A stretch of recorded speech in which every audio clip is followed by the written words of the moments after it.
17 kills, 5 vehicle kills, and 17 assists, with 0 deaths. All in a Mantis on BTB Ragnarok Slayer. Do you want to see how I did it? Stick around and I'll show you.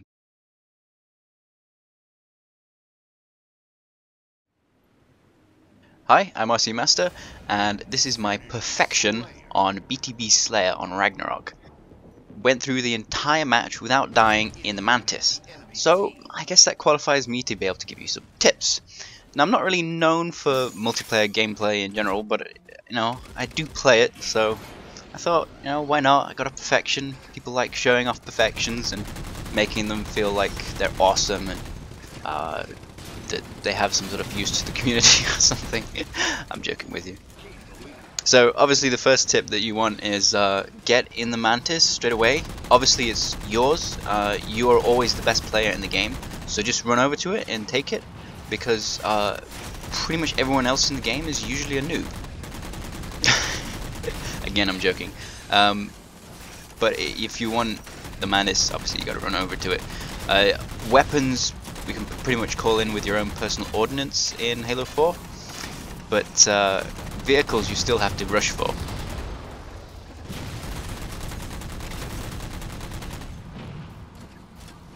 There's a couple of on-map weapons initially, but it's only like a sniper and a laser, I think, on this map. Now, the Mantis, in terms of handling that, it is a slow and very tall biped, so you got to treat it not like this guy is doing. Don't just run out in the open straight over a hill, because everyone can see you. You want to use cover. See, I'm getting shot here, but I'm retreating down behind these rocks to let my shields recharge. Draw fire with my teammates and they'll kill it. There we go. So he's retreated because he had nothing to hide behind, whereas I'm still on it. I'm on fire, and you'd think, a couple of minutes in, he's no way he's going to last the whole match. But that's not actually a bigger problem, really. So you're just waiting, let my shields recharge, and then I'm not quite sure how the vehicle health works in Halo 4 yet. It's a bit similar to Halo Reach and a bit like Halo 3, so you can get these sort of damage levels, and that'll affect how much damage you'll take, how easily. But if you manage to survive yourself, the vehicle will pretty much still survive like the whole way.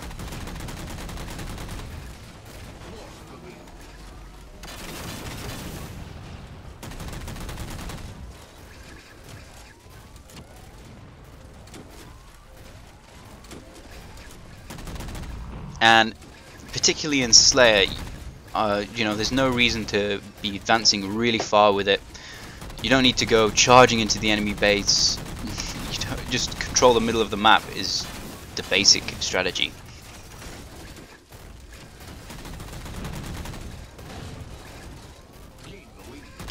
I mean, if you want the enemy vehicles, then sure, yeah, you'll have to get to their base at some point.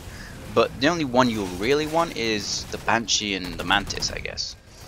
But if you're all set up in the middle and you're around these rocks, there's no way they're going to be able to cross the big open spaces to be able to get at you.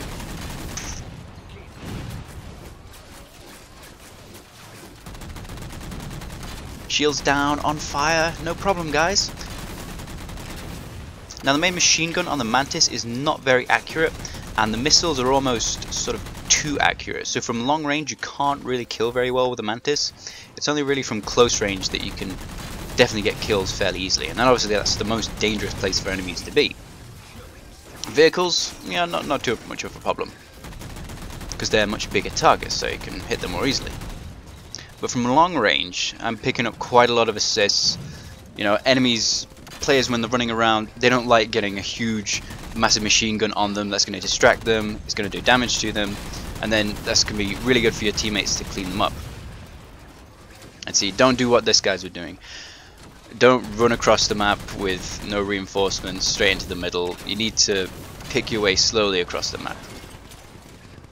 And I found from this side, this really big rock was pretty good at giving me cover.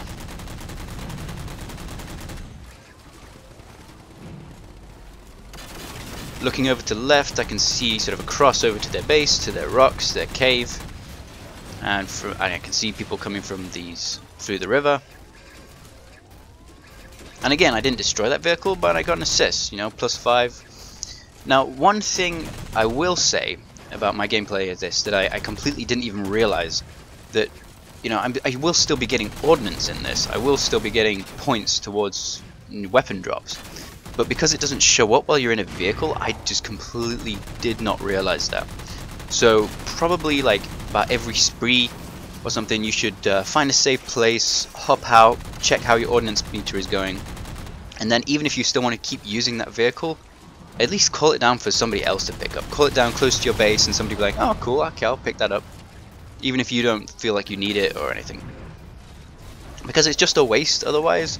Like I probably got, I don't know, at least one ordnance by now, probably way on my way to another one. And they're just sort of sitting stacked up. In fact, they don't even stack. If you don't call them in, you're not getting points to your next ordnance drop. So you do need to call them in ASAP, otherwise you're wasting your points. See, that guy's got more shields than me, he's less damaged than me. I don't want to be engaging him. I'm just using the rocks for cover, but he's being an idiot. You know, all my teammates can see him from there. He's got his back to some of them. And then he's having to engage him while I've disengaged, and I just hit him in the back. There's the frenzy. These guys also should not be running way out into the middle of the map. This is terrible. That guy's also an idiot. I mean, one of the things I will say about sort of a medal like the Perfection, sorry, it's not a medal in Halo 4 actually anymore, is it? It's actually a commendation that you can get in Halo 4 called the Perfection Commendation. So you have to get 15 kills in a Slayer match without dying and complete the game, win. But really you can only do that when the teams are really, really imbalanced, or your team is specifically set up to try and get you that win. So these players I was playing with, there are a few guests, they're, you know, doing stupid stuff, so they're obviously not very good players. You can't really go out and expect to get perfections in playlists that you've played a lot in.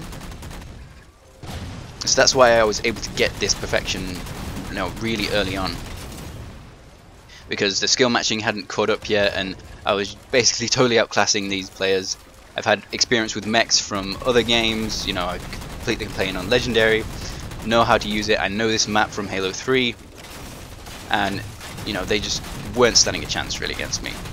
A perfection in itself isn't, you know, a huge point of bragging really. It's more about how you got it, who you got it against, like were you actually playing smartly, intelligently, in a more objective sense. And I think I was here to a large extent. Not dying at all, that was pretty crazy. But you know, I didn't see many players on their team that had plasma pistols, for example. That's basically the best way to take down a Mantis. Get close to it in cover, and in the cover is key. Just pop out with the overcharge, hit it. Ideally with 1, 2 or 3 of you doing that. You know, Warthog would help, but if you're getting plasma pistoled and you're out in the open, and then you're jumping out, like, you're not going to take down a Mantis like that, even if it is on fire. You need to get it, unlock that plasma pistol. That was like basically one of the first things I unlocked after the DMR, and I include that in my sort of standard BTB setup now, like DMR, plasma pistol, and then plasma grenades as well. So the basic tactic I have for taking out Mantises is overcharge them with a plasma pistol and then stick a couple of grenades on them. Of course, power weapons like the incineration cannon, if you get lucky, or the binary rifle, those will also help a lot. And see, this guy, he's leaving himself too wide open. He should have retreated back over the hill much quicker than that.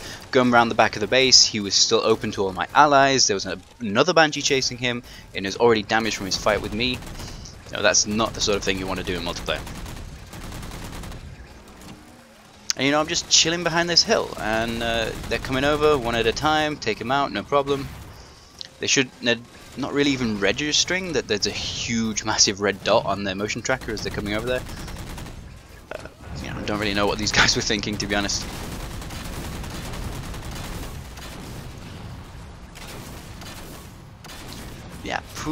getting pretty close to the end now. I mean, that guy was pretty close to me. If he'd had a plasma pistol and stuck a couple of plasmas on me, I would have probably been dead right there. But he was still getting gunned down by a couple of my friends there. Well, not friends, players, sorry. There's the running riot just a second ago.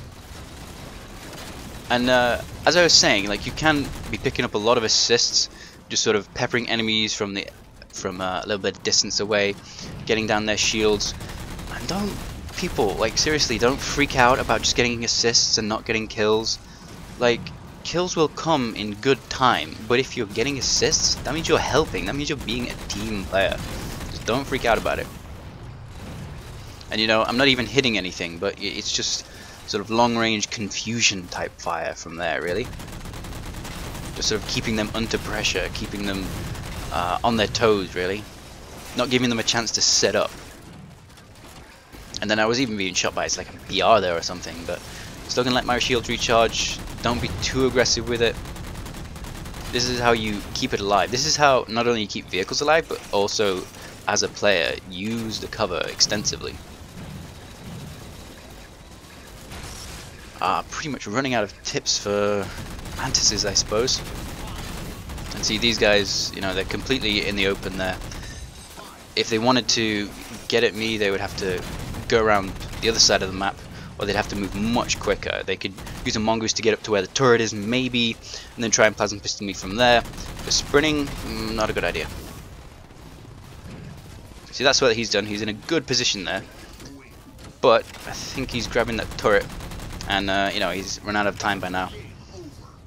So there you go. That was 17 kills, 17 assists, no deaths, 5 vehicle kills as well. Here's a couple of other videos, and I'll see you next time.